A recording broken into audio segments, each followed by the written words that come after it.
بريا سكايب نها دكتور محمود عباس راويشكاري انجمن اجتماعية كردستاني لسوريا جي ولاية تكساس بمرايا. دكتور محمود تو بخير هاتي لگور خواندنات اف پلان چه قصد کاره لسر عرده ورا پیک آنین؟ سلاو و ریز از باور دکم دکوی دسته امریکا و روسیا دبی چه قاصد خوازن به پیک وری بتایبت اپوزیسیون که ناراضگونه خدا خویا کرن بس رژیمی قبول کردیا. طبعا ناراضگونه اپوزیسیونی که سر مثلا ایرانی بو هبون نبونا ایرانی دسته اپوزیسیونی در کتیا و آماده بی. طبعا چه قاسیوی آبها بسر بکوی دواره که ده از میزنم انه هک اپوزیسیون قبول جنکه وید دما پیش رو قبول که امی بیشن اساتانا وری وی قبل که پیش هایی بکدی گر اساتانا باشه دکتور دوید دريدا هلوستا امریکا نگله کی ام بیشن زلال و دیار گلو امریکا ویل سروی یکی چه بیشه دم که ام دزانن اگر اف هرمین پاراستی ببن و نهلن کو بالافرن کواليسيون نابرتوية دجي داعش كار بكن لبان هريمان. نا بالافر کواليسيوني ناجه وهرما اولا داعش ندوي منطقه ده شرق ايرو امريكا گودكي دي داعش دارما رقايده دارما دي رازوري واده ابنا ناكبي وا دوري باراستان ده يعني اي دوري جو ارام بيتي ده ابنا هرم ده هرمي جفجدنا خالد دوا يعني تلی میزنی هرم بخود بنگه خود پارچک جوی دخوازیا گو ترامپ خوستیا هرم آرام یه گو توازی بکی لی از يعني وقتی گوت الدواره کی پراکتیس تلی میزنی به جویج کی فراتره يعني واره کی کنفدرالیه ایرو هاتیه پیشکش کردن يعني تدمیزنی و اپوزیسیون لشکری خواه بی اپوزیسیون و واره خوی رمیاری بمشینی هندروی و هرم او سربکوی آماده بونا رژیم تیده تنبی و نه آماده روسیا جیگوی تیده تنبی. باشه بنرینات دکتور یعنی تدبیجی پلان لشکری ده بنگه جبو عینی پلان بس با آوای سیاسی کوالیین سیاسی ده جنیو تیده بشتار بن تدخوازی فیه که ببیجی؟ یا بتایبت ابنا ایرو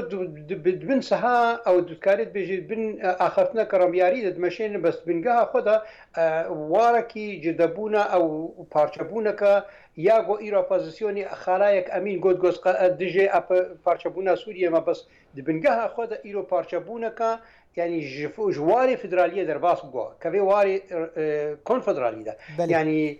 هم دواري لشكري دجي او خد بنجها خد واركي لشكريه بس اوك بيجنا عباكي رمياري دينسه باشه او تدبيجي دبن وقت بي سيوانك رمياري انكو سياسي و بي بچه بنريناته هن الين كو نبشدار لسر اصلا لشكري ايرو لدكومبين استانا دا سبرنگ او تبلي جنيف ببن ايا جهيوان و تشاو بالجنيف طبعا هو كاريك بيتر زلال بكيت بيدي دا وكا مثلا هرما كردي يعني بشي كرتي دا آماده ببن صباحية دروز دعوة هرما خوبكن اب هرمي يقونها دانا خيا كرين نهاتي آخفتن سروا هرمي قو إيرو يعني دواري براكتيس دا إيرو فدرالياوي كاملة أو بارشبوناوينا تماما يعني وكا هرما دروزة إيرو راسلت بين بسي الرجيم دا هي بشكل كي دواركي قو مشاندناوينا دا هرما كردي إيرو دستي كردا دا عمي بيجن دركي دريج اب هرم ندينا سر وبين اخفتن حتى اپوزيسيون صباحيه بدي خويا كرن بازديجي فدراليه ما بس بنقاها خذ كونفدراليه شيتكن دكتور بحث اوبوزيسيون ديكي اوبوزيسيون كو بروتستو كرهبونا ايران و چكدارين وان لسوريا او چاوا راضي به بلانك كو روسيا تركيا و ايران چاوديريا ودكن كو دستي وان هر سه ولاتان د سوريا ده هيا وكو الي كي شر نو وكو چاودير اپوزیسیون از بهور دکم کسی گوچون یه لشکری گوچون ویدی یا اما حلال خود کن یا اما خاپال مناطق خود کن يعني وقتی گراست دجی هبونا ایرانی باند ورده بشکل کی گشتی بشکل کی يعني خرطبون ونو لازم آمدن بگره که دست پیکا بری هرن اساتانا اپلانها او اب آخفتنا هدا خوازیها کربانا شما هندروی اساتانا دا وقتی گو ایران آمده الویدی آخفن دما که گل ویدی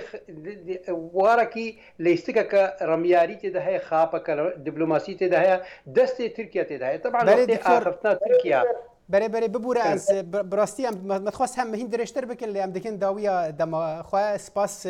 دکتور محمود عباس روشکاری انجمن اجتماعی کردستانی لسوریه تج ولایت تکساس بر ریاض کایب مرابی گلک سپاس سپاس مستشار